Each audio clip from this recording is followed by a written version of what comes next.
기도하겠습니다. 좋으신 아버지 하나님, 오늘도 저희들에게 이 아침에 시간을 주시고 또 말씀을 들려주시니 감사를 드립니다.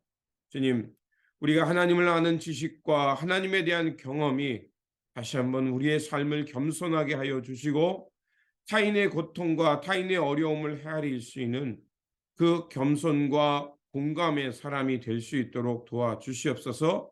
그래서 아버지 하나님, 우리가 알고 있는 하나님에 대한 지식과 경험을 가지고 그 어려움을 하는 이들에게 다가서는 사람이 되게 하시고 그 어려움을 해결하기 위해 함께 기도하고 함께 울 줄 아는 그런 사람이 될 수 있도록, 그런 좋은 이웃이 되는 그 길의 여정이 되게 하여 주옵소서.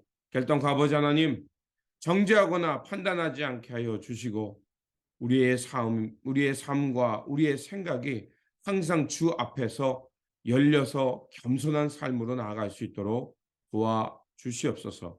우리 구주 예수 그리스도 이름으로 기도드립니다. 아멘. 오늘 우리에게 주신 말씀은 욥기 32장 1절에서 10절입니다.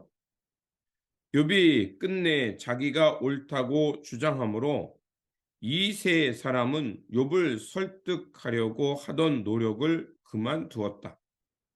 욥이 이렇게 자기가 옳다고 주장하면서 모든 잘못을 하나님께 돌림으로 옆에 서서 듣기만 하던 엘리후라는 사람은 듣다 못하여 분을 더 이상 참지 못하고 화를 냈다. 엘리후는 남 족속에 속하는 부스 사람 아라겔의 아들이다. 엘리후는 또 욥의 세 친구들에게도 화를 냈다. 그 세 친구는 욥을 정죄하려고만 했지 욥이 하는 말에 변변한 대답을 하지 못하였기 때문이다. 그들 가운데서 엘리후가 가장 젊은 사람이므로 그는 다른 사람들의 말을 끝날 때까지 기다려만 하였다. 그런데 그 세 사람이 모두 욥에게 대답을 제대로 하지 못하였으므로 그는 화가 났다. 부스 사람 아라겔의 아들 엘리후가 말하였다. 나는 어리고 세 분께서는 이미 연로하십니다. 그래서 나는 어른들께 선뜻 나서서 내 견해를 밝히기를 망설였습니다. 나는 듣기만 하겠다고 생각하였습니다. 오래 사신 분들은 살아오시는 것만큼 지혜도 쌓으셨으니까 세 분들께서만 말씀하시도록 하려고 생각하였습니다. 그러나 깨닫고 보니 사람에게 슬기를 주는 것은 사람 안에 있는 영, 곧 전능하신 분의 입김이라는 것을 알았습니다. 사람은 나이가 많아진다고 지혜로워지는 것이 아니며 나이를 많이 먹는다고 시비를 더 잘 가리는 것도 아니라는 것을 알았습니다. 그래서 나도 생각하는 말을 말씀드리고자 합니다. 내가 하는 말을 들어주시기 바랍니다. 아멘. 오늘 본문은 엘리후라는 사람이 이제 욥과 친구들에게 자신이 더 이상 참지 못하고 이제 욥과 친구들에게 지금 자신의 그 분노를 표현하면서 이제 내가 하는 이 말을 들어주시기를 바랍니다. 라고 요청하는 말씀입니다. 욥과 욥의 친구들의 논쟁이 끝나자 잠자코 있던 엘리후가 나섭니다. 그는 논쟁에 끼어들지 않으려고 했습니다. 그래서 잠자코 듣고 있으려고만 했습니다. 왜냐하면 그는 이 욥과 그 친구들에 비해서 나이가 매우 어렸기 때문에 자신이 지혜가 부족할 것이고 또 나보다 연장자인 저분들이 더 오래 살았고 지혜가 출중하니까 욥을 얼마든지 설득할 수 있을 거라고 생각했던 것입니다. 그런데 그 욥의 친구들이 욥의 그 질문과 욥의 분노 속에서 아무것도 그 욥에게 그의 욥의 잘못을 지적하지 못하고 욥의 질문에 대답하지 못하니까 더 이상 분을 참지 못하고 이제 자신의 이야기를 하겠다라고 말을 하고 있는 겁니다. 이 엘리후가 분노하는 이유는 매우 정당해 보입니다. 왜냐하면 그 어른들의 지혜와 견해가 지금 욥을, 그 욥의 잘못을 깨닫지 못하게 하고 있다고 생각하고 있기 때문에 그렇습니다. 욥이 주장하는 것, 의인이 왜 애매히 고난받느냐, 그리고 왜 악인이 이 땅에서 고난받지 않고 더 장성하냐, 너 잘 살게 되냐, 그리고 후손들이 더 잘 되냐, 나는 하나님 앞에서 의로움을 행했는데 왜 나에게 이런 고난이 있고 나에게 이런 끊임없이, 내가 의로운데 끊임없이 이 고난이 끝나지 않는 이유에 대해서 욥이 반박한 내용들입니다. 그리고 그 엘리사밧이나 소발이 말하는 것은 뭡니까? 바로 지금 네가 고난받고 있는 거, 네가 지금 고통 중에서 지금 하나님 앞에 교만하다. 너는 지금 겸손하게 하나님 앞에 네 잘못을 인정해야 된다라고 말하지만 욥은 끊임없이 뭐라고 말합니까? 나는 하나님 앞에서 조금이라도 범죄하지 않았다. 그러면서 여러 가지 일들을 얘기하며 이렇게 논쟁했습니다. 이런 소리를 듣고 있다가 그 엘리후라는 사람은 그 얘기를 더 이상 참지 못하고 욥과 친구들에게 분노하며 그들의 논쟁을 반박하고 있는 겁니다. 왜? 이 지혜가 출중하시고 어르신들께서 왜 욥의 잘못을 꾸짖지 못하냐는 겁니다. 욥이라는 저 사람이 이미 하나님 앞에 항변하고 탄식하는 것 자체가 이미 하나님 앞에 대드는 것이기에 그는 이미 죄인이라는 것입니다. 그러면서 엘리후라는 사람은 더 이상 하나님을 모독하지 말고 하나님의 공의로움, 불의한 일이 있다 해도 하나님은 언제나 의로우시고 공평하시기 때문에 더 이상 하나님 앞에 대들지 말고 침묵하며 하나님의 심판을 받으라는 것이었습니다. 그러면서 엘리후가 나타나는 것이었습니다. 엘리후가 말하는 그 관점은 이렇습니다. 8절과 9절입니다. 내가 깨닫고 보니 사람에게 슬기를 주는 것은 사람 안에 있는 영, 곧 전능하신 분의 입김이라는 것을 알았습니다. 사람은 나이가 많아진다고 지혜로워지는 것이 아니며 나이가 많이 먹었다고 시비를 더 잘 가리는 것도 아니라는 것을 알았습니다.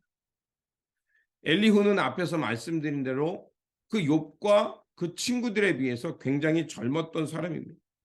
그럼에도 그는 학식이 높았고 또 이 지혜를 사랑하는 사람이어서 항상 배움의 자세에 있던 사람이었다는 것을 알 수가 있었습니다.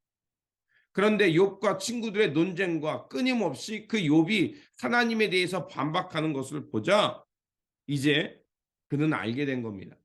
나이가 많다고, 오랜 세월을 오래 살았다고, 또 지혜에 대해서 조금 알고 있다고 해서 그 사람들이 하나님의 깊은 지혜를 깨닫는 것은 아니구나라는 것을 알고 지금 이야기하고 있는 겁니다. 대표적인 게 고린도전서 1장이죠. 하나님께서 어떻게 했습니까? 지혜로운 자를 미련하게 하시고 똑똑하는 사람들을 어리석다고 여기는 그 일을 통해서 하나님의 경륜과 하나님의 높으심을, 하나님의 신비를 드러내셨다라고 말하죠. 그게 뭐냐? 십자가의 사건이라는 거예요. 십자가의 사건은 뭡니까? 어리석어 보이는 사람들에게는 놀라움이 있고 지혜를 추구하는 사람들에게는 어리석어 보이는 길이었음에도 불구하고 그 십자가 사건을 통해서 하나님의 신비, 하나님의 높으신 경륜의 사건이 드러나는 거예요. 처음에 사람들은 알지 못했습니다. 왜? 하나님의 아들이신 예수 그리스도께서 인간에 의해서 저렇게 힘없이 무너지고 왜 저렇게 인간 손에 의해 죽어야만 했는가를 처음에는 깨닫지 못했습니다. 당황했고요. 사람들은 비난했습니다. 봐라, 저렇게 메시아가 어떻게 힘없이 죽냐? 그러니 예수님의 메시아가 아니다라고 했습니다. 그런데 예수님의 죽음의 사건 그리고 부활과 승천의 사건을 통해서 사람들이 깨닫기 시작했습니다. 아, 죄 없으신 예수님께서 죽으신 것은 바로 우리의 영원한 대제사장이 되는 사건이었고 예수 그리스도의 십자가의 억울한 피 흘림은 바로 우리의 죄를 씻기 위한 영원한 희생의 제물이 되는 사건이었고 그리고 이제 예수 그리스도의 십자가 앞에서 더 이상 양의 피의 제사가 아닌 예수 그리스도의 보혈의 은총으로 이제 하나님의 자녀, 하나님의 의의 자녀가 되어서 이제 용서받고 하나님께서 새롭게 이끌어 가시는 새 생명의 세상, 하나님의 평화와 의로 인해서 새롭게 열리는 세상에 대해서 그 길을 여는 십자가의 키였구나, 은총의 키였구나라는 것을 알게 되었습니다. 그래서 사도 바울은 고백합니다. 하나님께서는 세상에 비천한 것과 멸시받는 것을 택하셨으니 곧 잘났다고 하는 것을 없애시려고 아무것도 아닌 것을 택하셨습니다. 그것은 아무도 하나님 앞에서 자랑하지 못하게 하시려는 것입니다. 고린도전서 1장 28절에서 29절입니다. 바로 이겁니다. 예수 그리스도의 십자가의 그것은 우리가 정말 깨달을 수 없는 하나님의 경륜과 신비의 지혜였다는 것입니다. 그렇게 했기 때문에 어느 누구도 가난한 자나 부한 자나 지혜가 있거나 지혜가 없거나 높은 자나 낮은 자나 모두 다 하나님의 은총만이 바로 구원에 이르는 길이요, 예수 그리스도의 그 은총만이 우리를 그 하나님의 새로운 세계를 향해 이끄는 문임을 사람들로 하여금 깨닫게 하는 겁니다. 그래서 내가 구원받았다, 하나님의 세계에 대해서 눈을 떴다라고 말하는 것은 사람들이 자랑할 것이 아니라 온전히 하나님의 은혜구나, 이 죄의 악의 악순환의 고리를 끊는 것은 하나님의 은총뿐이구나라고 고백할 수밖에 없게 만드는 것은 바로 하나님의 놀라운 지혜라는 것입니다. 그래서 우리가 겸손해야 될 이유가 거기에 있습니다. 우리가 항상 경청해야 될 이유가 거기에 있고요, 귀 기울여야 될 이유가 거기에 있고요, 내가 무엇인가를 막 앞서갈 때 그 목적에 사로잡히다 보면 하나님이 보이지 않습니다. 그럴 때 우리는 멈추라고 얘기합니다. 항상 멈춰서서 하나님을 먼저 우러러 보라고 말합니다. 그게 바로 겸손이에요.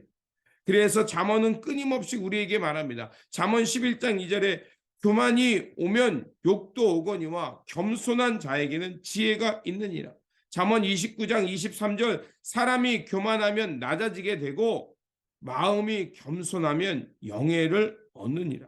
내가 뭐 좀 아는 것처럼, 내가 좀 깨달은 것처럼 막 얘기하다 보면 어때요? 나의 한계점에 부닥치는 걸 보게 됩니다. 그러면 뭐예요? 사람들이 저 사람 저렇게 똑똑한 척 하더니 저렇게 될 줄 알았다. 왜요? 낮아지는 거예요. 결국 저 나락으로 떨어지는 거예요.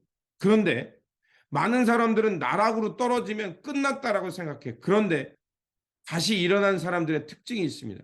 그 나락으로 떨어졌을 때, 아, 내가 교만했구나, 내가 세상의 모든 이치를 깨달은 것처럼 알았구나라는 것을 알고 거기서 그것을 인정하는 사람, 내가 이런 실수를 했구나 인정하는 사람은 다시 일어섭니다. 그리고 그 전과는 다른 삶을 살고 열린 마음의 사람, 알고 있음에도 겸손히 들을 줄 아는 사람, 그리고 헤아릴 줄 아는 사람이 되는 겁니다. 그게 바로 마음이 겸손한 사람이요, 결국 낮아졌더니 하나님께서 높이시는 그 높임의 은혜를 입은 사람이 되는 겁니다. 그래서 예수님도 마태복음 18장에서 말씀하셨죠. 어린아이와 같이 되지 아니하면 천국에 들어갈 수 없다는 것입니다. 어린아이에게 가서 배우라고 말씀하셨습니다. 왜 그랬을까? 어린아이들은요, 자기가 뭔 실수를 하면 그 실수를요 즉각적으로 인정합니다. 부모님이 무엇인가를 끄조르면 부모님에 대한 신뢰와 존경이 있으니까 그 부모님이 말하는 것을요 깨닫습니다. 내가 잘못했습니다. 그렇게 아이가 차츰차츰 옳고 그름을 분별해 가면은요, 어느 순간에 가면 이제 부모의 말을 거스르기도 합니다.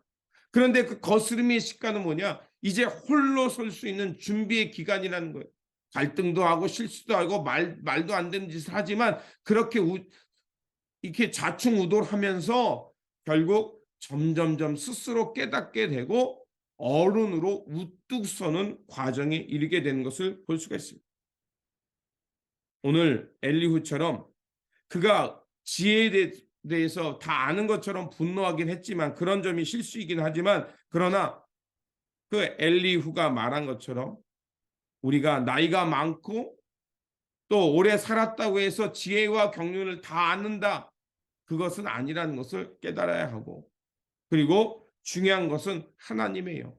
전능하신 하나님의 입김이 함께할 때 놀라운 지혜와 경륜이 깊어지는 것처럼 우리도 언제 어디서나 늘 겸손한 마음, 어린아이 같이 배우겠다는 마음을 잃지 않으므로 하나님의 지혜를 깊이 깨닫는 사람이 되어야 할 것입니다. 그러므로 다시 한번 겸손과 열린 눈에 열린 마음의 사람이 되어서 하나님의 지혜를 늘 배워가면서 하나님의 경륜과 신비의 깊이 깨달음으로 많은 사람에게 위로를 줄 수 있는 그 삶이 되시기를 주님의 이름으로 축원드립니다. 기도하겠습니다. 지혜의 하나님, 자신의 문제에 갇혀서 하나님의 지혜를 외면하지 않게 하시고, 또한 사람의 지식과 경험이 있다 하여 모든 이치를 깨달은 것처럼 자고하지 않게 하여 주옵소서. 늘 열린 마음과 겸손한 마음으로 듣기를 속히하게 하시고 말하기를 더디하게 하면서 참 마음의 사람으로 아픔을 헤아리며 또 이웃의 어려움을 해결하기 위해 자신이 할 수 있는 것으로 기도하고 위로하며 사람을 세워가는 일에 앞장서는 하나님의 사람, 하나님의 경륜과 지혜가 있는 사람이 되게 하여 주옵소서. 오늘도 아버지 하나님, 속히 듣게 하여 주시고 말하기를 더디하는 그러한 삶을 실천하며 살아가는 우리의 일상이 되게 하여 주옵소서. 우리 구주 예수 그리스도 이름으로 기도드립니다. 아멘.